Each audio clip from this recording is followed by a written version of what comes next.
So I hope everyone can hear me okay. Yes, we shall start. So sorry for the delay. Yes, we can hear you. Great.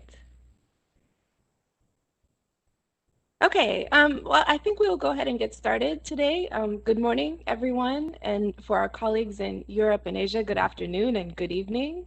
I am Jenny Town. I'm a senior fellow at the Stimson Center and the director of Stimson's 38 North program. I'm very pleased to be moderating today's session organized by 38 North, the Stimson Center, and the Korea Foundation via University Brussels Korea Chair at the Brussels School of Governance. We're very happy to be partnering with the Korea Chair and hope this is just the beginning of greater cooperation in the future. Um, so there's obviously a lot of discussion these days about how the Biden administration might approach North Korea and the implications for inter-Korean relations, US, ROC, Japan trilateral cooperation, and even how that fits into a broader issue of big power competition with China and to some degree Russia. But while the six-party countries have a more direct stake in what happens on the Korean Peninsula, they aren't the only countries that matter to North Korea. North Korea has been under sanctions since the 1950s, which increased progressively as the country began to pursue development of a nuclear weapons program. In the early stages, sanctions were largely targeted to systems and components necessary for the development of WMD, but this did not deter North Korea from continuing that pursuit. Sanctions were expanded then to impose costs on the elites, targeting such things as luxury goods and eventually targeting potential sources of funding for the North's WMD programs. This, of course, has created difficulties for North Korea to develop its economy, especially in formal ways. However, it has also not changed Pyongyang's strategic calculus about its nuclear weapons. Even at its Eighth Party Congress in January this year, while emphasizing how the economy was a central priority for the state, North Korea also outlined a laundry list of further developments of its WMD capabilities. In this sense, North Korea seems determined to prove it doesn't need to choose between weapons and the economy. The new 5-year economic plan, which was revealed, or what was revealed of it anyway, emphasized the strengthening the emphasized that strengthening the economy and economic institutions to be more resilient to a persistent sanctions environment. The implication being that no near-term sanctions relief is expected. And as a part of that, North Korea also highlighted the cultivation of relations with countries like Russia, China, Cuba, and Vietnam, mentioning these countries specifically and their friendly relations even before addressing its relations with the US and South Korea.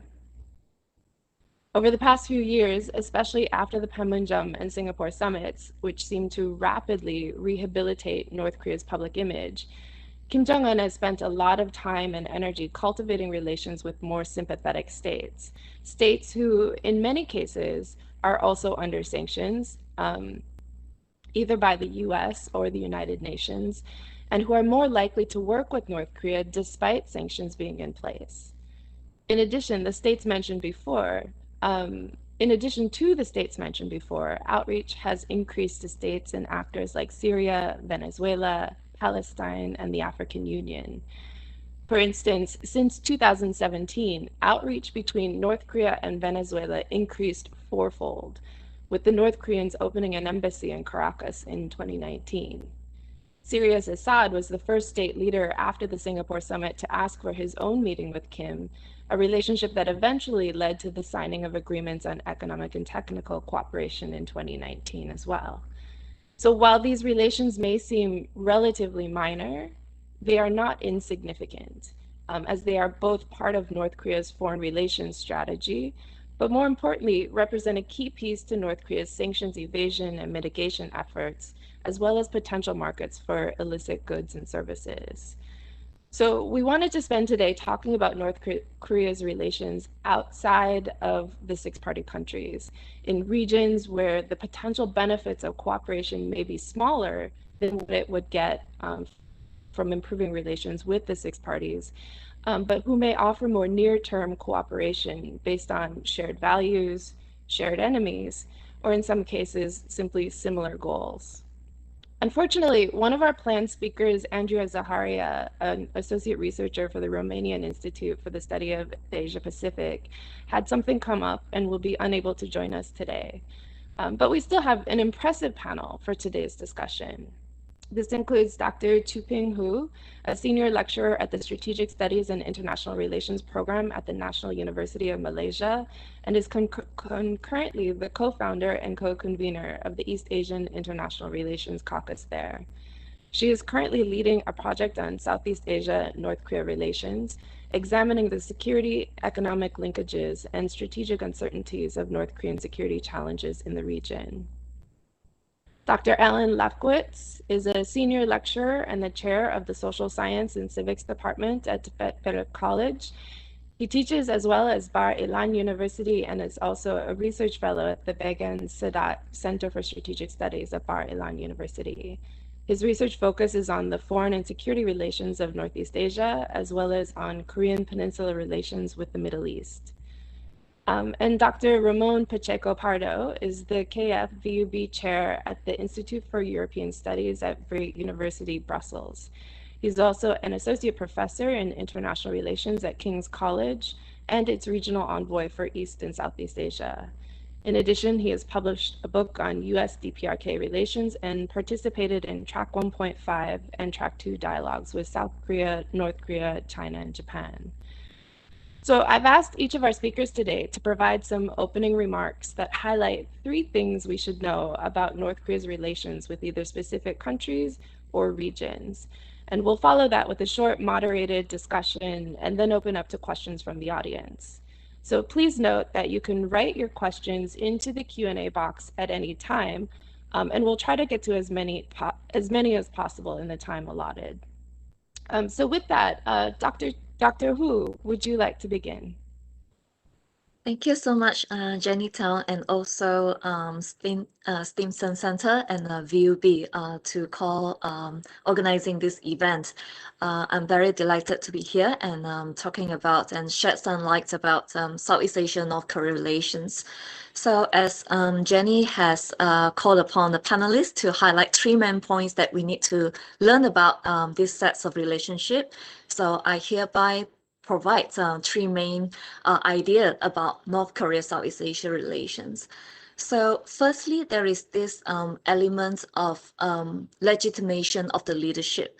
So both the North Korean leaders and as well as the Southeast Asian leaders, they have to legitimize their rules and also their autonomy in their respective country. For North Korea, it is a legitimacy competition against South Korea. So they were in the race for diplomatic recognition throughout the Cold War. So maybe not many have known that North Korea actually performed better than South Korea in gaining recognition. And for Southeast Asian leaders, some of them autocratic leaders, they have a similar style in terms of dictatorship, and some of them actually cultivated personal relations with the North Korean leaders based on mutual comradeship, either through socialism or the kind of a strongman leadership that each yield in their respective country and region. So this leads to the second point, which is about the solidarity. So in terms of smaller countries' solidarity, there are 2 dimensions. Firstly, they are cultivated through the socialist communist solidarity or comradeship. So the earliest Southeast Asian countries that form relations with North Korea are understandably communist countries such as Vietnam and Indonesia. So these 2 countries are the earliest to establish diplomatic relations with North Korea, whereas the other countries such as Malaysia, Singapore did not enter the relationship until much later, especially since late 60s and early 70s. So early 70s began what was known as the neutrality principle solidarity. So in which North Korea managed to launch series of charm offensive in their diplomatic outreach to the rest of Southeast Asian countries through the non-aligned movement known as NAM at the time. And a lot of the shared principle between North Korea and these countries include anti-imperialism, non-bias towards the Western allies, and so on. And the fact that the United States has launched détente with China in the early 70s also helped push this sets of relationship to go forward. So that was my second point. Thirdly, and the most overlooked main highlight of the relation is the economic incentives. And the economic incentives come in the positive and the negative incentive or push. So positively, the trade would help North Korea to expand their legal threat. Out of top 5 North Korea's trading partners, 3 of them are Southeast Asian nations. In no particular order, Thailand, Vietnam, and Singapore, and to a certain extent, at one point, Malaysia. So later, when the sanctions has increased its intensity, the relations has turned to become illegal, and this is to escape the negative consequences of United Nations sanctions and many other types of punishment that has been applied on North Korea. So with that, I hope I have wrapped up the 3 main points about the main characteristic of North Korea-Southeast Asian relations, and I look forward to more questions and discussion to bring those points forward. Thank you so much. Great, thank you, Dr. Hu. Those are 3 great points, and I think, again, really highlight the idea of shared values and shared history and similar goals. I think before we get into discussion, I'd like to give everyone a chance to speak. So Dr. Lefkowitz, would you like to go next?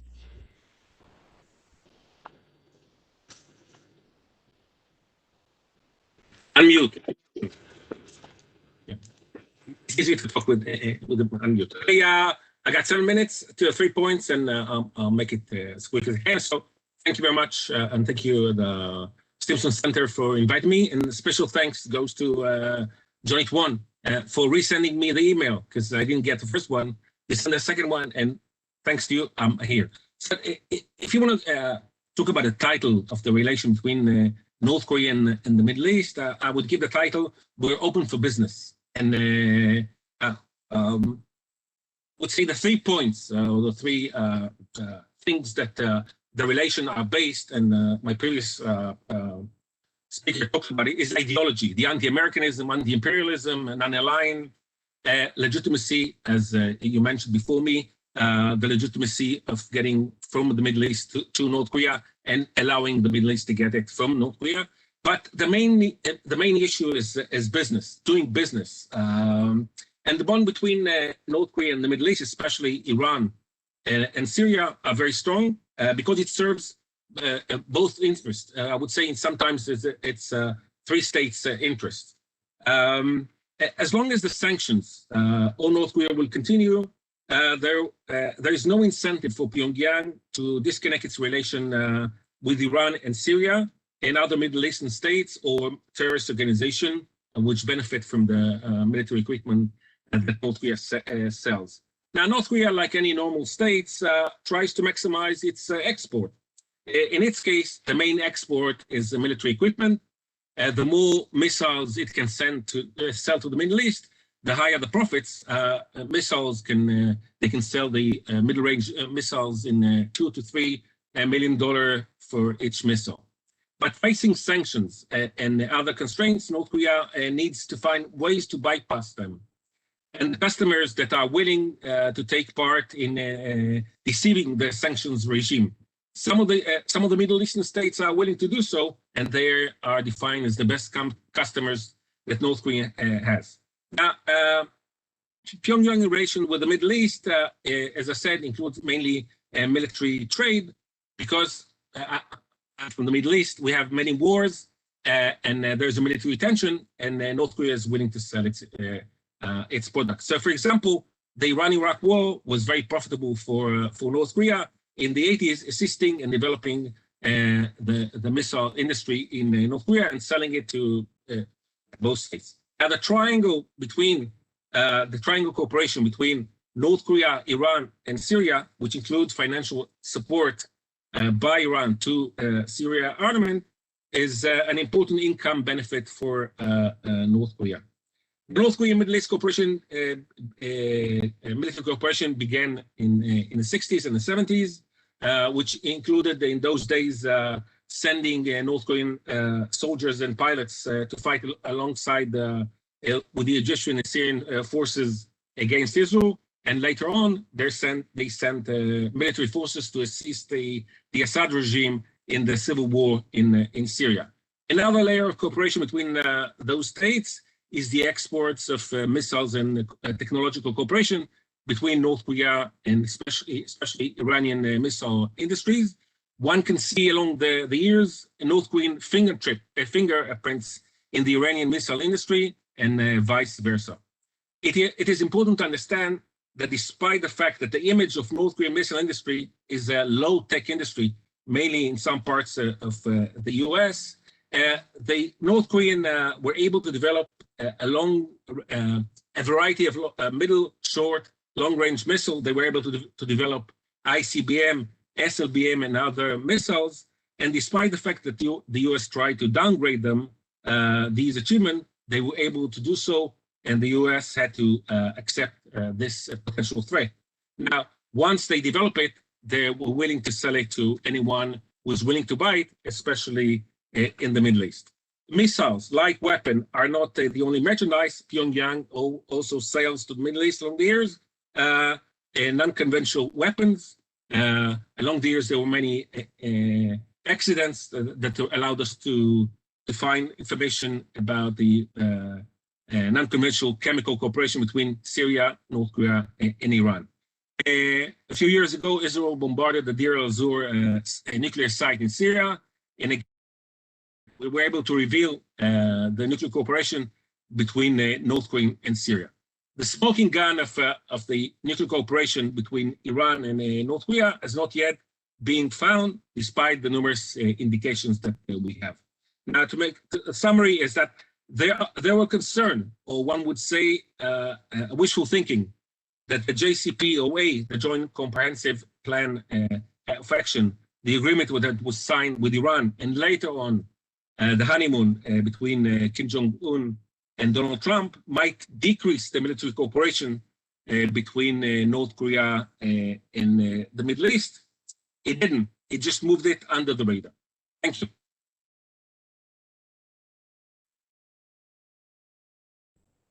Great, thank you, Dr. Lefkowitz. I think there's a lot there that I'm sure we'll get into the Q&A more. And I just want to remind our viewers, if you do have questions, please feel free to put them in the Q&A box at any time.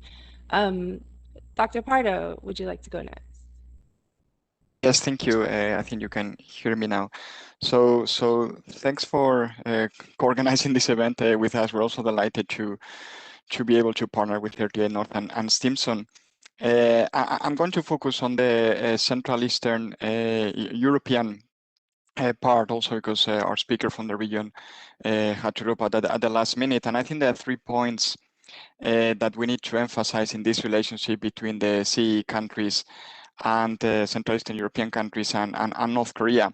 The first one is that we shouldn't forget that many of these countries have a very long-standing relationship with North Korea that goes back to the foundation of the country. So in 1948, 1949, 8 Central and Eastern European states normalized relations, established diplomatic relations with North Korea after the foundation of the country. 6 of them provided material support during the Korean War to the North Korean side. And after the war, we saw Kim Il-sung in 1956 going on tour to 7 Central and Eastern European states.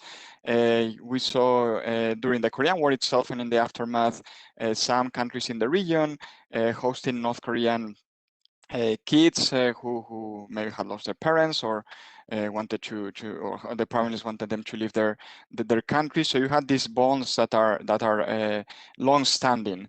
You also saw, for example, support from some countries in the region to the development of the infrastructure, factories, industry in North Korea through expertise, through transfer sometimes of materials as well to North Korea.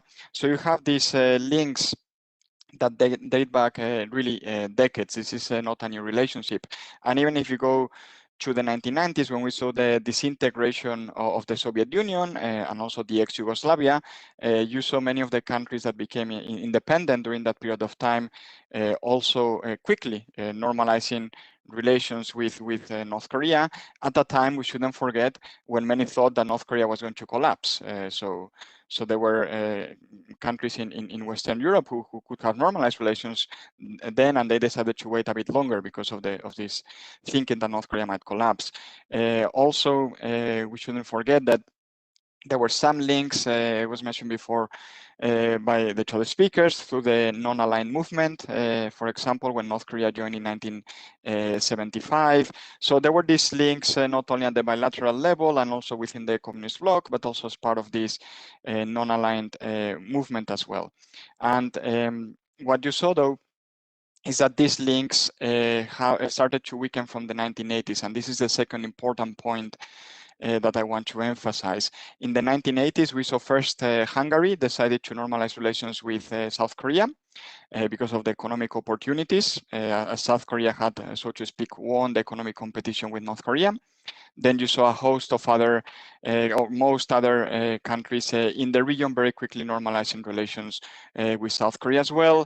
North Korea calling for the boycott of the Seoul Olympics, and only Albania decided to join the boycott. So from the late 1980s, early 1990s, as the South Korean economy became far stronger than the North Korean economy, you saw a weakening of the links between Central Eastern Europe and North Korea. To the extent that in the early 1990s, there were several countries basically either closed their embassies in Pyongyang, or they reduced their presence to a minimum. So you even saw diplomatic links in the early 1990s weakening between North Korea and Central and Eastern European states. Having said that, links never completely disappeared, right? And I'm going to refer to this in a minute when I focus on my third point. So these links did not completely disappear, even though they weakened. There was a degree still of economic support to North Korea at a time when few countries were willing to provide aid, for example, and other sorts of economic activity with North Korea in the early 1990s. And for the third point, I want to focus on where we are today. Obviously, most of these countries now have joined the European Union, right? They did it already in the 2000s. So the relations with North Korea have the bilateral component plus the EU-North Korea component. So if we focus on the bilateral level, there are 6 EU member states that have an embassy in Pyongyang, and 4 of them are from Central and Eastern Europe: Bulgaria, Czech Republic, Poland, and Romania. That also host North Korean embassies, 4 of the 9 North Korean embassies in Europe. There are also minimal but still existing economic links. Until recently, some countries in the region were hosting North Korean workers. Now it is not possible anymore, obviously, because of the sanctions regime on North Korea. So North Korean workers shouldn't be present in other countries. And it is true that if you look at Central Eastern European states, when the sanctions were imposed, shortly after we saw workers leaving as well, right? So you saw this, for example, in places such as Czech Republic or Poland. What we also have is other types of links between think tanks, for example. So if you look at PISM, the main think tank in North Korea, there have been delegations, for example, visiting Pyongyang, and delegations from North Korea visiting them as well, right? For example, so you have these think tank links that many other countries across the world actually don't have with North Korea, and that allows a level of access to North Koreans that other countries don't have. So it's a very valuable information gathering tool to have this type of links. As an anecdote as well, in terms of other types of links, you also have sometimes football players from North Korea in European countries, and that includes Latvia, for example, if we focus on Eastern Europe or the Baltic states, right? So you also have these links that sometimes we don't think about, but they do exist. There are also some university exchanges, even though it has to be said that university exchanges also exist with Western Europe.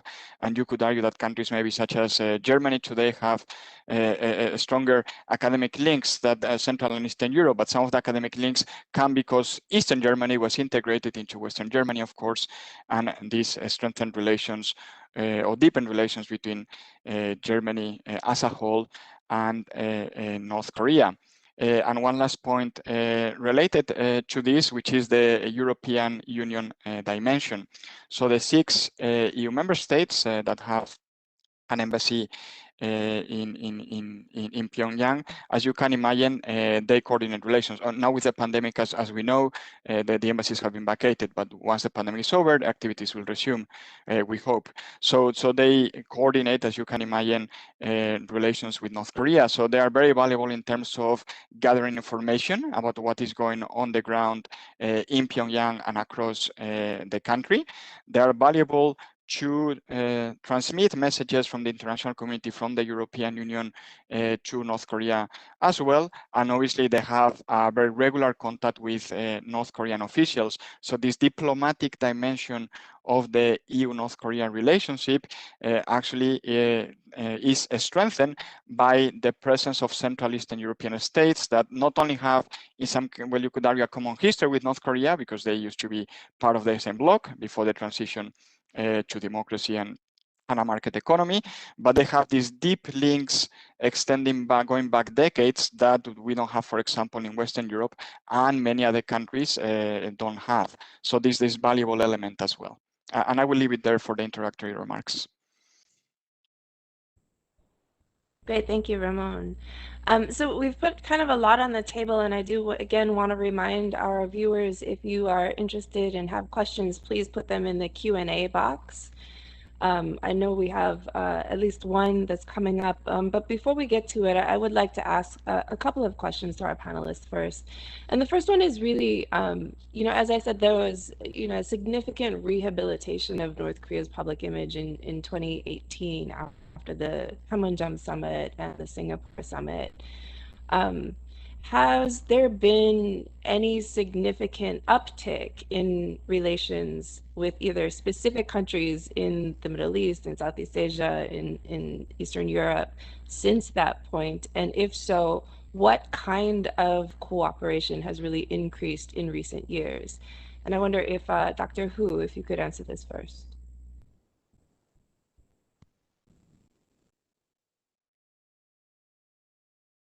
You have to unmute.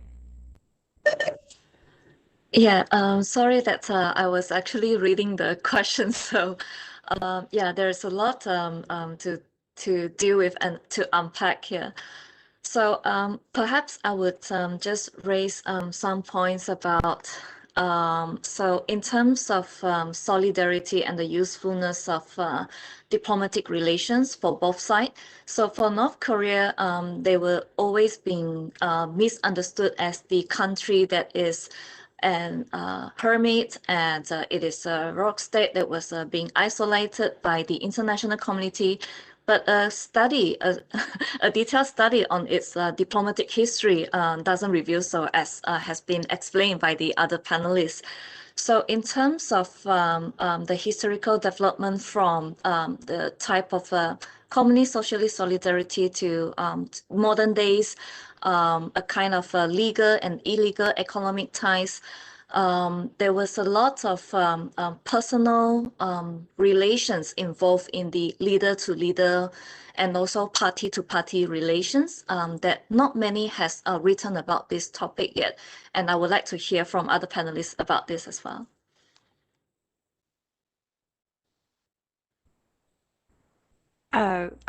Okay, Dr. Lefkowitz, do you want to? Okay, thanks. You spoke about the Singapore summit. Am I right? yeah, which created some kind of a euphoria in that peace is coming between Trump and Kim. It in the Middle East, it raised concern because some of the concerns were about if North Korea will give up its nuclear weapon, then all the focus would be on the Iranian nuclear issue. But on the other hand, the Singapore summit, and one would say the Hanoi failure summit, legitimized Kim Jong-un and allowed him to be an international player. It improved the relation with some of the Middle Eastern states, which now sees North Korea as in a more positive light. But on the other hand, it didn't stop, and some would say, because the sanctions were not lifted by the United States, even when Trump says Kim Jong-un is my best friend forever, it didn't lift the sanctions. And in North Korea, what it did is just increased its interaction with the Middle Eastern state. So in a way, it didn't stabilize the situation, it destabilized the situation, because North Korea were trying to find ways, as Kim Jong-un said at the beginning of the Hanoi summit, we did our part of the bargain. Now Washington needs to do its bargain, it's part of the bargain, and they didn't do it from a North Korean point of view. And what you can see is an increase of flow of military equipment from North Korea to the Middle East. Great, thank you. Ramon? I think that what you saw within Europe and several countries in Central Eastern Europe, including those with an embassy in Pyongyang, so stronger diplomatic relations with North Korea, there was a debate as to if the U.S. was willing to sit with North Korea. South Korea obviously was also having its summits with North Korea. Why didn't the European Union resume its dialogue with North Korea, which has been paused for a number of years, the bilateral dialogue that I think was interrupted 5-6 years ago, right? And there were countries in not only Central Eastern Europe, there were also Nordic countries that were saying, well, the Europeans should resume the dialogue with North Korea. We should support the process, the diplomatic process that is taking place with Pyongyang to try to bring it out, so to speak, of his self-imposed and not necessarily isolation, but self-imposed limited relations with other parts with Europe, actually, right? And try to strengthen relations between the EU and North Korea as a whole, but also several countries within Europe, including Central Eastern Europe and North Korea as well. But what happened though is that at the same time as the dialogue was taking place, there was pressure within Europe. For example, I mentioned the workers that used to be in countries such as Poland, for example, Czech Republic, right? There was pressure within Europe for these workers to be expelled, right? So we had this, on the one hand, these calls for greater dialogue with North Korea, but on the other hand, the sanctions have to be imposed, and there is agreement among all EU member states that sanctions have to be imposed, and you don't see any Central Eastern European states maybe looking the other way, because sometimes they are portrayed in this way, like maybe not complying with the sanctions as much as, let's say, France or Germany. I don't think this is the case, right? So you have the two aspects and these two developments taking place at the same time. Now, having said that, what you have seen, I wouldn't say only as a result of the summit, but the summit clearly helped with this. You have seen, until the pandemic obviously hit all of us and hit trouble, there was this move towards trying to establish more links with North Korea, maybe at the track 1.5 track 2 level. And of course, we know that the Nordic countries, Austria, for example, have been hosting many of these dialogues. But I mentioned the think tank links before, right? So there were think tanks in other parts of the region that were thinking about potentially sending delegations to North Korea. So that would prevent, and as I said, those bring another venue for cooperation and links with the country, with Pyongyang. I think this will resume after the pandemic, because there's clearly an interest, I think across Europe, including Central Eastern Europe, in having as many links with North Korea as possible. There is also talk, for example, about strengthening educational links with North Korea, and obviously these were very strong during the Cold War. These were very strong between certain countries in the region and North Korea, right?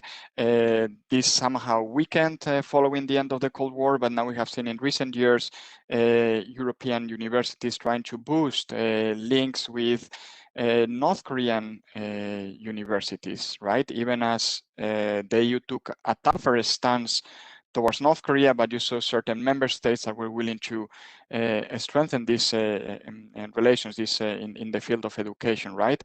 And to an extent in research as well. So there is research that has been done between North Korean scientists and European scientists, and this includes researchers from Central and Eastern Europe. So I don't think the summit per se brought a big change. Maybe it brought a big change in terms of within the European Union some countries pushing for more links with North Korea, but there are all these other developments taking place at the same time that I think point out to the dissatisfaction that some countries in Europe have with the, in their view, insufficient links with North Korea, because there are activities that obviously are allowed, and they think these activities should definitely be boosted. Great. Dr. Lefkowitz, please.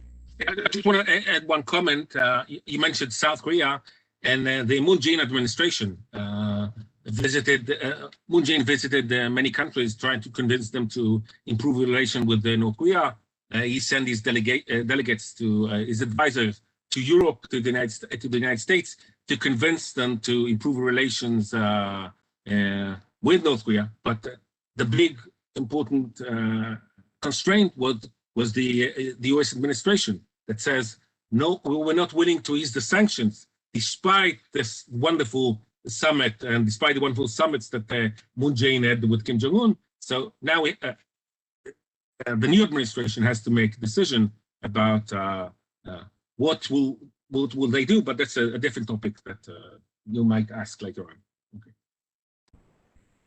Well, actually, I think we can get into that a little bit now, if you like. And I do think, all of this does raise the question of, what do these relations, and especially the deepening of these relations in the past, since the Kim Jong-un era, what are the implications for U.S. policy and the messages that U.S. policy is sending? How should this be factored into U.S. thinking as the administration is putting together its policy for North Korea going forward? Does anyone want to start that? So if I may elucidate some of the aspect of these implications for U.S. policy, especially from Southeast Asian responses. So maximum pressure campaign launched by the Trump administration definitely have an impact, not only on the Southeast Asian countries. So ever since Kim Jong-un came into power, some of the bilateral relations with certain Southeast Asian countries, such as with the Philippines, has been strengthened. But at the same time, because of the sanctions, some countries actually took a step back. For example, Singapore, and now after the Kim Jong-nam assassination, Malaysia temporarily is still suspending the bilateral relations. And with the latest news of the appeal by a North Korean citizen in Malaysia of its extradition request by the United States will be arranged. So that would have a great implication. And this actually shows to the United States that the maximum pressure did work, and some of the, if not majority of the Southeast Asian countries actually comply with this pressure campaign. So it is highly likely that the Biden administration thinks that there is gained by continuing the pressure campaign and be very cautious in engaging North Korea, especially under Kim Jong-un regime. Dr. Lefkowitz, please. I should ask if, Donald Trump was an interesting president, because one thought that he's a Republican, but his policy, if the previous president would have pursued his policy, the Republican would have crucified him. But Trump could have done whatever he wants. So that's the beauty in Donald Trump. His advantage and disadvantage. But let me ask you, the maximum pressure policy didn't work at the bottom line. North Korea developed a nuclear weapon. North Korea developed an ICBM capabilities. North Korea now can threaten the US soil. The biggest question from a humanitarian point of view, a maximum pressure, and I would say the biggest advantage or disadvantage of North Korean regime is that you can starve us as much as you want. We are willing to sacrifice as many citizens as we want in order for the regime to survive. So maximum pressure would not prevent North Korea, would not lead North Korea to give up its nuclear weapon or its missile capabilities. What they would do is they would do tactical maneuvers, allowing trying to convince the Biden administration to ease some of the sanctions and to give up, let's say, some of the long-range capabilities, but they don't have any incentive to give up its nuclear weapon capabilities. And this is a big challenge for the Biden administration.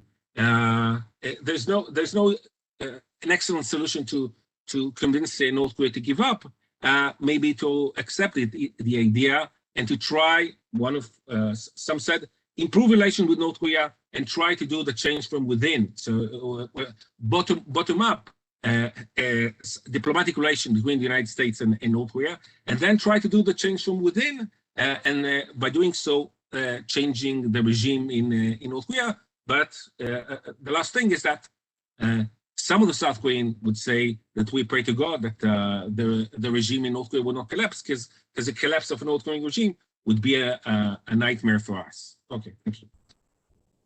Dr. Lefkowitz, if I could ask you, so Dr. Hu talked about how in Southeast Asia, under maximum pressure, there was some results of countries rolling back and pulling back their relations with North Korea. Did you see the same in the Middle East during that time, or were they more sympathetic to North Korea's cause?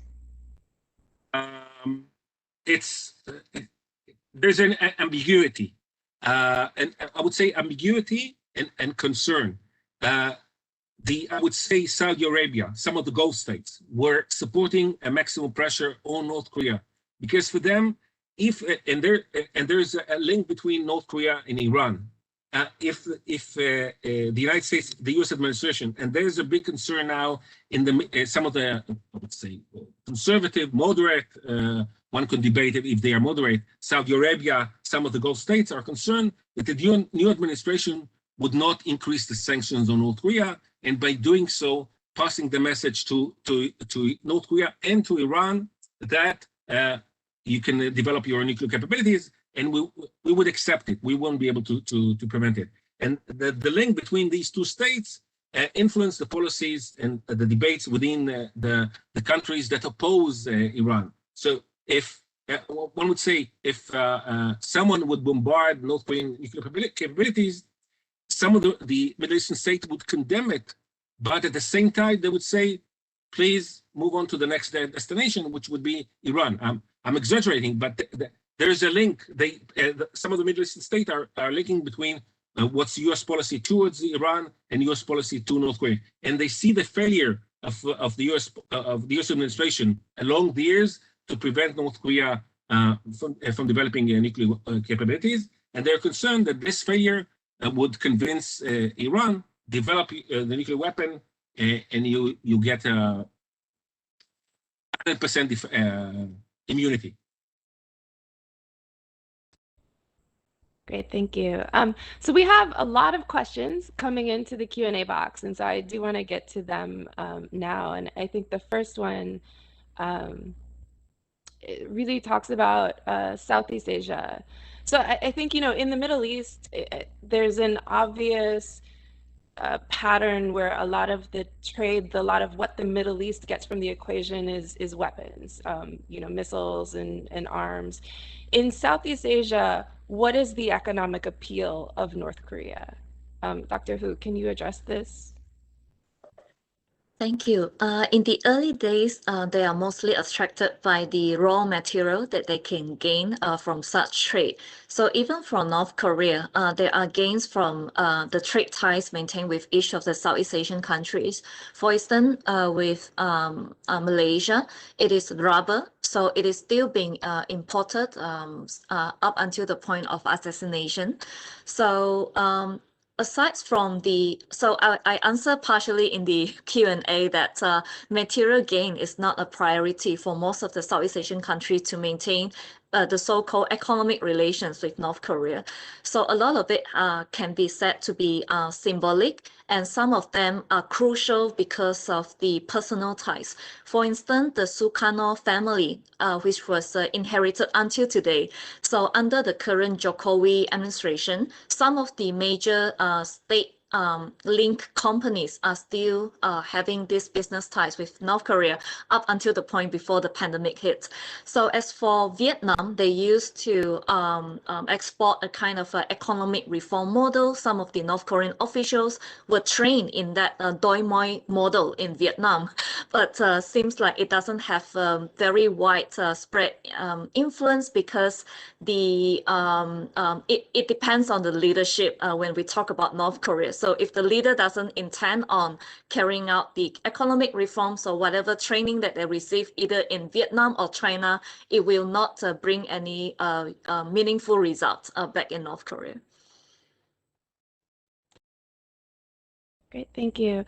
There's a lot of questions here that are really asking given North Korea's historical relations with a lot of countries in Southeast Asia, in Eastern Europe, in the Middle East, would any of them be able to play a constructive role in a denuclearization process, either as a mediator or as a channel of communication?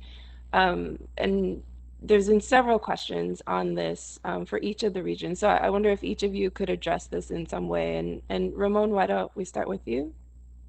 I think the answer is yes. I think no one in Europe talks about a mediation role. There is more talk about facilitation. And we have seen in the past Czech Republic and Poland, for example, helping with the facilitation of dialogue with North Korea.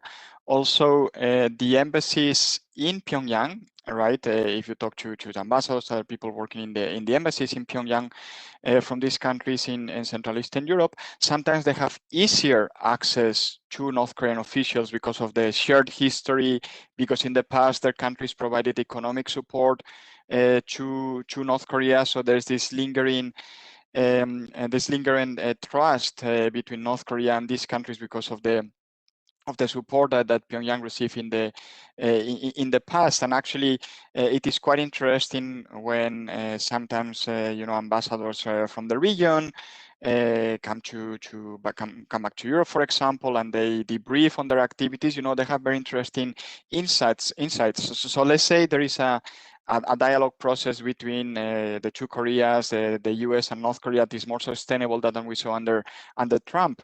Well, you are going to have people on the ground that have this knowledge that many other countries don't have because they don't have the daily presence in North Korea.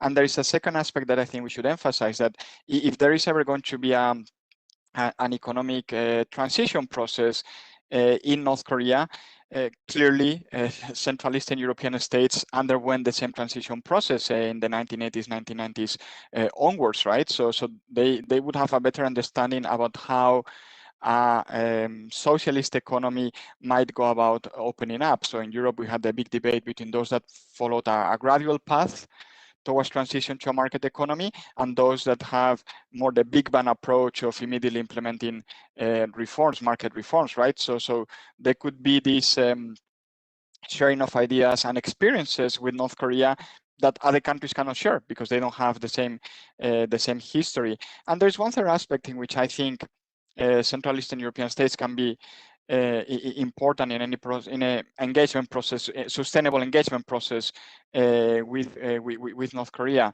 which is, I think, from an economic point of view, I don't think there are going to be many links between Europe as a whole and North Korea. The interest is really elsewhere when it comes to East Asia, starting with South Korea, right? But looking at other countries in the region as well. But it is true that in terms of management of the economy, again, policymakers, officials in Central and Eastern Europe, I think they would be able to provide an expertise that those coming from countries that don't have a communist past wouldn't be able to provide. And I think this would actually matter. So I do think they can play a very constructive role that other regions across the world couldn't. Great. Dr. Lefkowitz? Yeah, I agree with Ramon. Some of the Eastern European countries can help moderate. Maybe Vietnam can be moderate, but the Middle East can't assist. Can't assist. We can make it more chaotic if they want. We're willing to help to be more destructive. But on a positive tone, there are two problems that we have to face, even if we want to be optimistic. One is, from a North Korean point of view, they need someone that can leverage the United States. And once there's a direct negotiation that Trump talked with Kim Jong-un after the Singapore summit, the Hanoi summit, the DMZ summit, there were all the summits, they talk directly. The South Korean talk directly to North Korea. They have big problems, but there's no one. They don't need an external players to assist. And from a North Korean point of view, the big question is: are you willing to assist us? But are you willing to assist us and bring the United States to lift the sanctions? And if you can't lift the sanctions, you can't help us. And lift the sanctions, but allow us to have the safety of the regime. Don't try to change the economy and threaten the regime. Okay, thank you. Thank you. Dr. Hu? Yes. So in regards to the role as highlighted by Professor Ramon about the role of the, say, Southeast Asian embassies in Pyongyang. So they actually set up a committee called ASEAN Committee in Pyongyang. So made up of 5 Southeast Asian embassies, including Malaysia. So currently Malaysia don't have representatives there. So interestingly, there is a similar ASEAN committee in Seoul. So it's again a kind of a mirror image of the initiative that ASEAN countries has done in both North and South Korea. So what differentiates Southeast Asian countries from the rest is that we don't necessarily have to be socialist or communist ideological inclined countries to do business or conduct social cultural activities with North Korea. So Malaysia-North Korea relations begin with the ping pong diplomacy, not unlike South US and also China back in the 70s. So even right after the Kim Jong-nam assassination, North Korea, in an attempt to amend ties with Malaysia government, actually invited the southern region Johor government's football team for a friendly match with the North Korean football team. So initially, the Sultan, the prince of the Johor Sultanate, actually agreed to the match. But when the government realized about such invitations, so that was unfortunately cancelled. So there is a lot of this kind of a dynamic between North Korea with the extra regional country, the non-six-party countries. So aside from the ASEAN Committee in Pyongyang, we also have various NGO operating in North Korea, and we have access to the region, the periphery region outside of Pyongyang. For example, the agricultural plantation project that is north of Pyongyang, led by Malaysia and also Indonesia. I think Thailand was also part of the initiative to try to have some fruit plantation in North Korea. And currently, under the pandemic, Indonesia embassy seems to be able to operate, and they doesn't seem to be out of food supply and all that. So that was quite interesting to observe. And also during the time of famine and massive flood in North Korea, Southeast Asian NGOs can extend their assistance to North Korea seemingly uninhibited.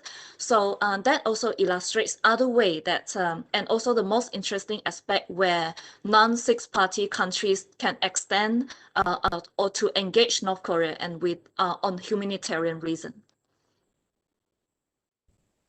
Great, thank you. We do have one kind of technical question here, and this is directed to Dr. Lefkowitz. How is the military equipment transported to the Middle East from North Korea? Does North Korea use ships under foreign flags to avoid being controlled and see its exports confiscated? Do you have any insights into this?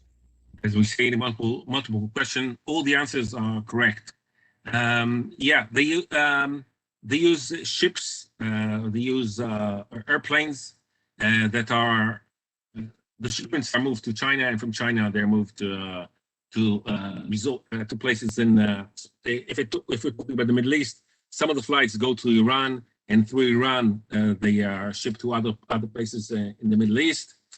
Some of the shipments are, as was said by Jenny, through ships that are traveling around the region, and the military equipment is passed from one ship to another ship, and it makes it difficult to catch it. But sometimes, well, the Americans were doing it in the past. Nowadays, they don't do it anymore. They catch some of the shipments, they track, and they intercept some of the shipments. Israel tried to intercept them as well. It becomes very difficult to do so. And plus, if you have scientists that are traveling from North Korea to the Middle East and assisting their military industries in the region, it's even more difficult to track them and to prevent them from operating with the Middle East states. I think that really highlights part of the problem of sanctions implementation overall. I have one question here, sort of open to the floor of, as far as anyone is aware, does China encourage North Korean third country ties, even though it might lessen dependence or influence of China? Does anyone want to take that? Dr. Hu, do you have any sense of this? I think Southeast Asian countries and North Korea themselves would like to think that they developed these sets of relations out of their own will and also with their own autonomy. So, but we couldn't deny there is a usefulness of the Beijing channel. For instance, during the Kim Jong-nam assassination, so the negotiation of returning Kim Jong-nam's dead body has to be arranged through Beijing. So since the flight has been stopped between Kuala Lumpur and Pyongyang, so China would come in whenever they are necessary to play a certain role. That's all I can share. If I may, this would be an interesting idea for the Biden administration to make a new policy of trying to convince China to try to influence the North Korean regime to do some changes or improving the relation or the negotiation between the United States and Pyongyang. But it doesn't look like, despite the fact that Pyongyang would be willing to negotiate a new deal with the United States, it doesn't look as if Kim Jong-un is willing to give up its nuclear weapon. As Jenny said, they just declare that we are improving our arsenal and not decreasing it. And that's why it makes North Korea an interesting place to research. I would add one point about Central and Eastern Europe, actually, which is similar to what Chepin said. Actually, in the case of North Korea, Central Eastern Europe relations, North Korea always wanted to develop these relations, historically I'm talking about, independently from Moscow and from Beijing, right? And I think this continues to be the preferred way that North Korea has to interact with all European countries, really, not through third parties. Having said that, for some European countries, including some countries in Central Eastern Europe, the representation to North Korea is done through the embassy in Beijing, actually. Sometimes it can be done through the embassy in Seoul, sometimes through the embassy in Beijing, because they don't have a presence in the ground. So China plays this role, you could argue. And also sometimes there have been think tank level dialogues in which with Chinese counterparts and again representatives from think tanks from Central Eastern Europe, in which North Korea was discussed. So there was also this maybe track 2 discussions of North Korea, and the Chinese have been interested in discussing this, even when there is an dialogue at think tank level between the EU and China, without going into details, but North Korea has been discussed, right? And the EU obviously includes Central Eastern European states as well. Great, thanks. Ramon, there's one question that's come up that is there any evidence of North Korea studying the experiences of economic reform in the Eastern European countries? Yes. They have been North Korean officials sent to I would include Eastern Germany here, or the eastern part of Germany today here, that have gone to European universities, that have gone to Europe to study the experience, the transition experience. Sometimes actually they have been delegations hosted in other countries, places such as Switzerland, for example, and then you have had officials, experts from Central and Eastern Europe going to this country, right, to share their experience. So this is not necessarily, let's say, in Prague or Warsaw, right? It can be another European country in which you have Central Eastern European officials going there. So yes, there is evidence of this information sharing. Yes. Great, thanks. So one question has been posed to everyone, and I think is a really important question. Which country in your region of expertise would you say is the most interesting country to pay attention to in relation to North Korea? Are there any outliers or trendsetters? And so if you had to recommend to someone the country to watch and its relationship of how it's evolving with North Korea, what would you say? If I may start first, I don't so mind I taking. think No, go Philippines ahead. is very Sorry. interesting. There is no embassy representative from Philippines and also North Korea. But yet, when Philippines has to apply for visa to visit North Korea, they have to go through the Chinese embassy in Manila. So I think this is where the Chinese tie came in. And since Duterte came into power since 2016, there is a spike in Philippine-North Korea trade that is very interesting to watch. And in terms of Indonesia, North Korea, so there is oil and non-oil export. We can't get anything out of Brunei because the government is very protective of their bilateral relations. The details of it with North Korea is still very much unknown. I have difficulty to get people to write about this for my upcoming book, edited book volume on North Korea, Southeast Asia. And as for Singapore, there is a very specific role that is played by Chosun Exchange, which managed to bring North Korean citizens to attend entrepreneurship training in Singapore. So this is something that is very unusual, and it brings experts from all over the world, including from Southeast Asian region, to interact with North Korean people. And in that way, we can actually show North Koreans, not only the people and also the government, how they can actually normalize themselves. ASEAN pride itself in socializing communist country in a certain extent. So in the 90s, we socialized China into ASEAN-China partnership, and many people doesn't aware that before the six-party talks, ASEAN Regional Forum is the first one that bring North Korea into regional dialogue. So ASEAN Regional Forum, which is established in 1994, was set up because of the first North Korean nuclear crisis, of which the former director of 38 North, Joy Witt, has very familiar with and involved in. Dr. Hu, before we move on, you mentioned growing trade and trends between the Philippines and North Korea. Can you talk a little bit about what kind of trade is going on?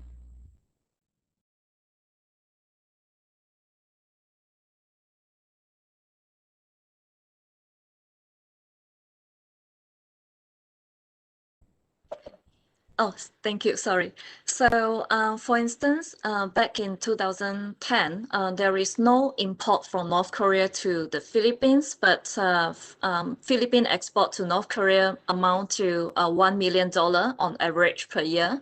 And since 2014, the trade has been I don't know, 40 times much more than before. So it accounted to a total trade of $45 million per year. And then by 2000, yeah, so in recent years, it has been reduced due to the UN sanctions. So I think we are still not sure of what are those, but South Korean business activities in Philippines is also quite active. We also suspect there is a certain element of trafficking in goods coming from the Korean Peninsula, especially from the northern part, going into Southeast Asia before they went to the other destination, and highly likely Middle East. So Southeast Asia plays as a role of conduit between Northeast Asia, North Korea, and also the Middle East. Accidental proliferation has occurred before through Malaysia and also other countries. And this is why we set up a Strategic Trade Act to overcome this problem. Yeah, I'm not sure it's so accidental. Ramon, did you want to go next?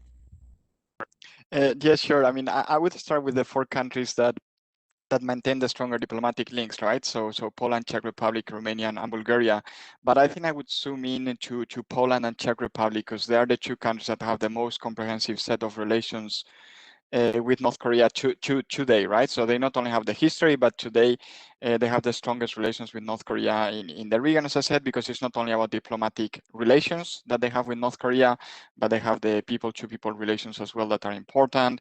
Think tanks, as I mentioned before. I think it is no coincidence that there were North Korean workers in these two countries until recently, especially in Poland. There were some estimates up to 500 North Korean workers. So what you see is that they have these comprehensive links with North Korea that within Europe you could argue no other country has. And I would add one aspect as well, which is if you look at Poland especially, but you could argue Czech Republic increasingly so, they do have influence in EU policy as well. So if you want to look at EU-North Korea relations, often we only look, we tend to look more at Germany, France, maybe Sweden, because it hosts talks with North Korea. But there are other countries that also have an important voice, right? So it's not only the bilateral relationship between Poland, Czech Republic, North Korea that matters, it's how they influence EU policy towards North Korea. And I think this dimension is important for those looking into Europe, North Korea relations too. Can you, before we move on, Ramon, can you give us an example of something where Poland has been very influential in the EU thinking about that issue towards North Korea? I wouldn't say Poland in and by itself, but Poland is among the group of countries that thinks that it would make sense, to reestablish, relaunch the political dialogue with North Korea, the EU political dialogue with North Korea. And B, there is a discussion there are frequent discussions within the European Union as to what are conditions on the ground in North Korea, and obviously as well whether North Korea is actually really willing to denuclearize or not, or at least take steps towards denuclearization. And Poland is one of the 6-7 voices within the European Union that always contributes to the debate and to inform European policy or EU policy towards North Korea. Great, thank you for that clarification. Dr. Lefkowitz, please. Because Ramon chose 4 countries, I'll choose, I won't choose one. First one is Syria. At the end of the civil war, sometimes in the future, Syria will need to improve its military equipment, to upgrade its army, and North Korea will try to compete on exporting its military services to Syria. And the second country would be Iran. And Iran has excellent relation with North Korea. And the question of returning to the nuclear agreement, how it would influence its relation with Iran. Would Iran, for example, decide to develop a nuclear weapon despite signing this agreement and doing a backdoor plan, which is doing the nuclear test in North Korea, and by doing so, bypassing the agreement and not breaching the agreement. And the last place that I would recommend is the Gulf nations.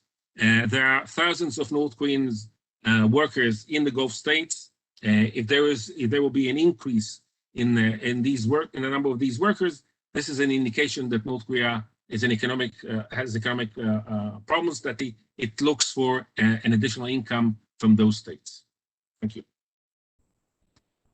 And just to clarify, when you say there's thousands of North Korean workers in the Gulf states, that's currently, even despite the sanctions that are in place? Yes, currently, and you can find North Korean companies, and this is one of the working in the Gulf, and this is one of the problems in sanctions. If, for example, if you sanction a company title Kim Ltd, once they change it to Park Ltd, they are the new company, and they continue their business. That's what the North Korean did with the sanctions, and that's what the Iranian did with sanctions. In some cases, all they did is just change the banner on the outside of the store, and the inside they left the same information. So it's a difficult job trying to finding all these companies.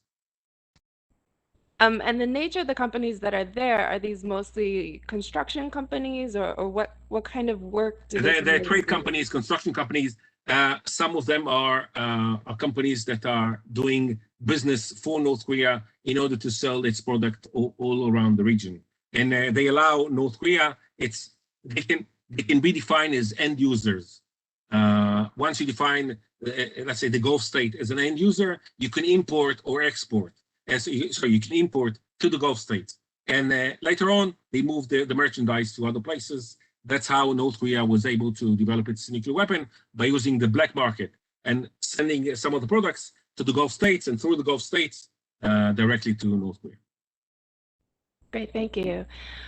So I think we've run out of time, and I would say I think this has been a great discussion, and I think again it really shows how these relationships, how North Korea's relationships beyond the 6 parties are significant, even if they don't have as big of appeal and as big as potential payoff as what the relations within the 6 parties has. And certainly I think our speakers have given us a number of things to sort of watch and to look at more closely and to follow more closely, both in terms of what's happening there and the implications for North Korea's economy, for North Korea's foreign relations, and for potential negotiations going forward. I do want to thank all of our speakers today for joining us in the morning, afternoon, and evening in their time. This is hopefully just the beginning of a discussion.